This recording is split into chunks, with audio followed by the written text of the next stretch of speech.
William सैंगस्टर नामक एक पादरी इंग्लैंड में उस समय सेवा कर रहे थे जब टाइटैनिक डूबा था। उन्होंने इस दिलचस्प कहानी को साझा किया जो उस भयानक और चौंकाने वाली आपदा से जुड़ी थी, जिसने सच कहें तो पूरे विश्व को स्तब्ध कर दिया था। टाइटैनिक पर एक डरी हुई महिला ने अपनी जगह उस लाइफबोट में पा ली थी, जिसे उत्तरी अटलांटिक की उग्र लहरों में उतारा जाने वाला था। और अचानक उसे एक ऐसी चीज की याद आई जिसकी उसे जरूरत थी, खासकर उस मौत के साए में जो उसके सिर पर मंडरा रही थी। उसने अपने स्टेटरूम में जाने की अनुमति मांगी। उसे बस कुछ ही पल की अनुमति दी गई, वरना वे उसके बिना ही निकल जाते। वह उस डेक पर दौड़ी जो पहले से ही काफी खतरनाक कोण पर झुका हुआ था। वह जुए के कमरे से होकर भागी, जहां एक कोने में पैसे टखनों तक ढेर थे, लेकिन उसने वहां एक पल के लिए भी रुकने की जरूरत नहीं समझी। वह अपने स्टेटरूम में पहुंची और वहां अपने बिस्तर के ऊपर शेल्फ पर एक ज्वेलरी बॉक्स रखा था जिसमें कीमती रत्न और गहने भरे हुए थे। उसने उस बॉक्स को एक तरफ हटा दिया और उसकी जगह उसी शेल्फ से 3 छोटे संतरे उठा लिए। फिर वह वापस लाइफ बोट की ओर दौड़ी और उसमें चढ़ गई।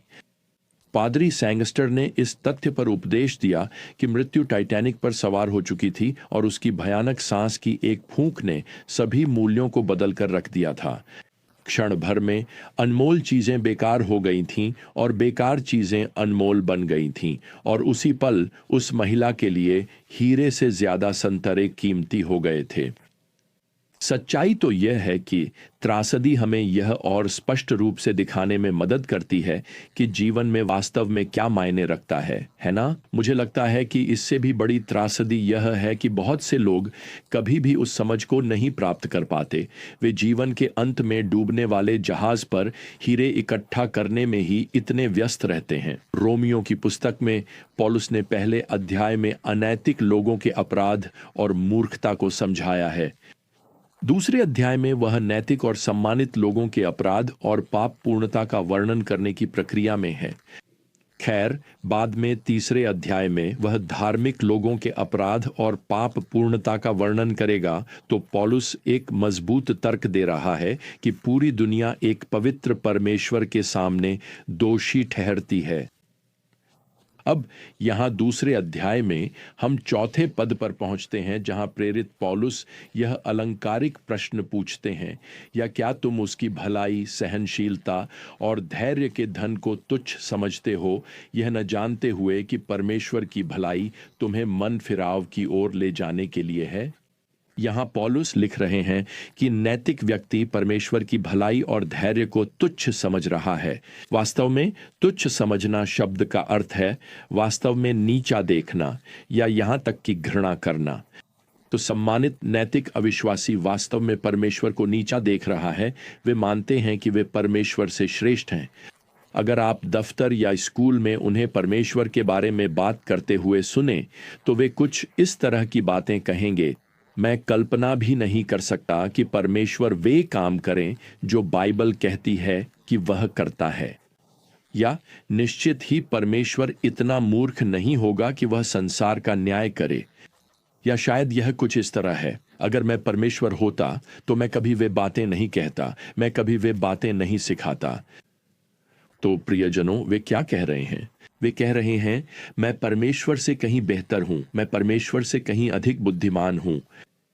देखिए, अपनी आत्मधार्मिक घमंड में वे परमेश्वर की धैर्य और दयालुता को तुच्छ समझते हैं। और देखिए वे क्या खो रहे हैं। चौथे पद में परमेश्वर की संपत्ति के उपहार की बात की गई है और पौलुस यहां उनमें से 3 का उल्लेख करता है। 3 उपहार या 3 खजाने जिन्हें नैतिक लेकिन अविश्वासी व्यक्ति वास्तव में तुच्छ समझता है। वास्तव में जब वह हीरे जैसी अस्थाई मूल्य वाली चीजों के पीछे भागता है तो वह इन उपहारों को वास्तव में नोटिस भी नहीं करता। तो पहला खजाना क्या है? पहला उपहार है दयालुता। ग्रीक भाषा में दयालुता के लिए प्रयुक्त शब्द का अनुवाद अक्सर भलाई के रूप में किया जाता है और यह आपको सीधे परमेश्वर की भलाई के पहले कार्यों तक ले जाता है, जैसा कि उत्पत्ति 1 में है। सृष्टि के 6 दिनों के अंत में परमेश्वर ने कहा कि जो कुछ उसने अभी अभी बनाया है वह अच्छा है। इसका मतलब यह है कि इस धरती पर रहने वाला हर व्यक्ति, चाहे उसे इसका एहसास हो या न हो, परमेश्वर की भलाई का अनुभव कर चुका है। आप परमेश्वर की भलाई को सामान्य भलाई या सामान्य अनुग्रह भी कह सकते हैं। मत्ती 5:45 में हम पढ़ते हैं कि परमेश्वर सूर्य को चमकने और वर्षा को धर्मी और अधर्मी दोनों पर बरसने देता है। आप जानते हैं, परमेश्वर की दयालुता की एक अद्भुत बात यह है कि अविश्वासी भी हर सूर्योदय, हर बारिश के साथ उसका अनुभव करते हैं, लेकिन नैतिक अविश्वासी परमेश्वर की भलाई को तुच्छ समझता है और कभी भी सूरज की रोशनी या बारिश के लिए परमेश्वर का धन्यवाद करने के बारे में नहीं सोचता। खैर, मैं आपको बताऊं, अगर मैं परमेश्वर होता तो यह अलग होता।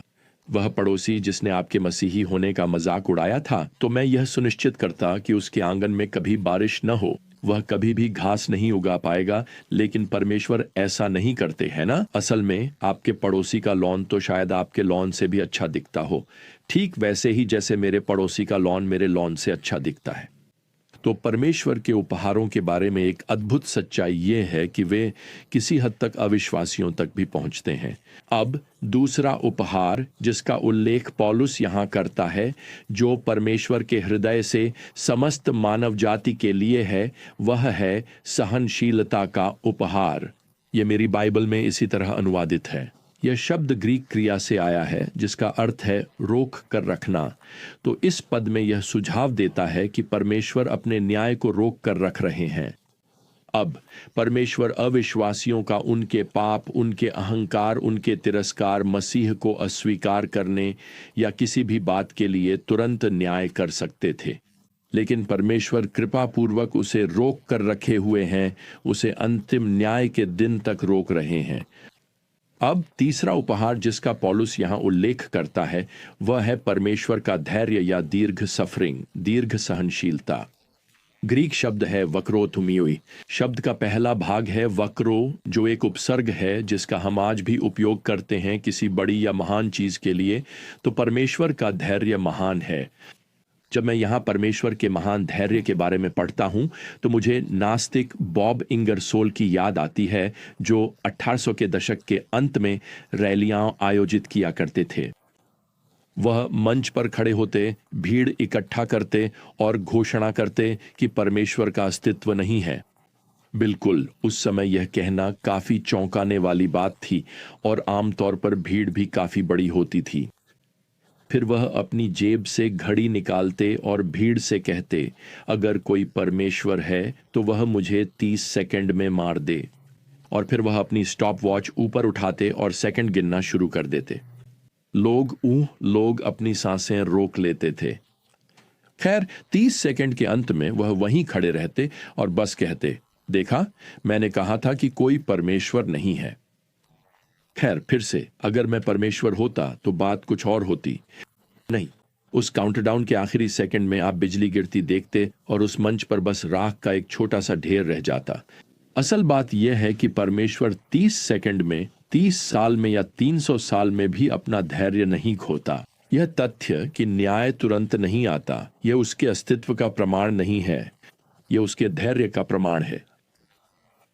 अब रोमियो अध्याय 2 की आयत 4 में, यहाँ अंतिम शब्दों में हमें परमेश्वर की समृद्धि, उसके खजाने, उसके उपहारों का उद्देश्य बताया गया है। पौलुस यहाँ प्रभावी रूप से यह प्रश्न पूछता है, इसे मैं अपने शब्दों में कहूं, क्या तुम नहीं जानते कि परमेश्वर की दया तुम्हें पश्चाताप की ओर ले जाने के लिए है? अब यहाँ जिस शब्द का अनुवाद पश्चाताप किया गया है, उसका शाब्दिक अर्थ है मन का बदलना। तुम अपना मन बदलते हो। तुम किस बारे में अपना मन बदल रहे हो? अपने पाप के बारे में। तुम स्वीकार करते हो कि यह पापपूर्ण है। तुम अपने जीवन और प्राथमिकताओं के बारे में मन बदल रहे हो। वास्तव में तुम परमेश्वर के बारे में भी अपना मन बदल रहे हो। अब तुम उसे नीचा नहीं समझते। अब तुम यह नहीं सोचते कि तुम उससे ज्यादा समझदार हो। तुम उसके आगे समर्पित होते हो, उसे प्रेम करते हो और उसकी उपासना करते हो। देखो, परमेश्वर की दया और धैर्य तुम्हें पश्चाताप की ओर आकर्षित करने के लिए ही है। मुझे एक लेखक का यह कहना पसंद है कि परमेश्वर ने डंडे की जगह क्रूस को चुनना पसंद किया और उद्धारकर्ता की बाहें उस क्रूस पर इस तरह फैली हैं मानो कह रही हों, जो कोई चाहे वह आ सकता है। क्या तुम इन 3 खजानों की संपत्ति को हल्के में लेते हो, उसकी दया, सहनशीलता और धैर्य के उपहारों को? अगर तुम विश्वास नहीं करते हो तो परमेश्वर की दया आज भी तुम्हारे लिए बढ़ाई गई है, क्योंकि तुम अब भी जीवित हो और सांस ले रहे हो, ताकि तुम यीशु मसीह के माध्यम से परमेश्वर के प्रेम का यह सत्य सुन सको। तो सवाल यह है, क्या तुम उसका विरोध करोगे? क्या तुम उसे अनदेखा करोगे? क्या तुम उसे ठुकरा दोगे? या शायद अभी इसी समय जहां भी तुम हो उससे प्रार्थना करो कि वह तुम्हारा प्रभु और उद्धारकर्ता बन जाए। अब अगर तुम मसीही हो तो यह संभव है कि परिस्थितियों के कारण परेशान हो जाओ और यह सोचना शुरू कर दो कि शायद परमेश्वर मेरे प्रति इतना दयालु नहीं है। हम परमेश्वर की भलाई और दया को कुछ हफ्तों, महीनों या वर्षों के आधार पर परिभाषित करने लगते हैं, बजाय इसके कि पूरी जिंदगी के संदर्भ में देखें। सच तो यह है, जैसा कि उस पुराने भजन में कहा गया है, हम समय के साथ इसे बेहतर समझ पाएंगे। एक दिन हम अपने जीवन को पीछे मुड़कर देखेंगे और भजनकार दाऊद के साथ मिलकर भजन संहिता 23 की उस अंतिम पंक्ति की पूर्ति का गीत गाएंगे, निश्चय ही भलाई और करुणा मेरे जीवन भर मेरे पीछे पीछे चलती रही हैं। जैसे कि कह रहे हो, अरे देखो तो सही, देखो तो सही, कौन मेरे पीछे पीछे चल रहा था। और वैसे भी सबसे अच्छी बात यह है कि दाऊद इसे इस तरह समाप्त करते हैं, और मैं सदा सर्वदा यहोवा के घर में निवास करूंगा। खैर, इसी के साथ हमारा समय समाप्त होता है प्रियजनों। जब तक हम अपनी अगली विजडम जर्नी पर फिर से रवाना नहीं होते, तब तक प्रभु यीशु मसीह का अनुग्रह, परमेश्वर का प्रेम और पवित्र आत्मा की संगति आप सभी के साथ बनी रहे। आमीन।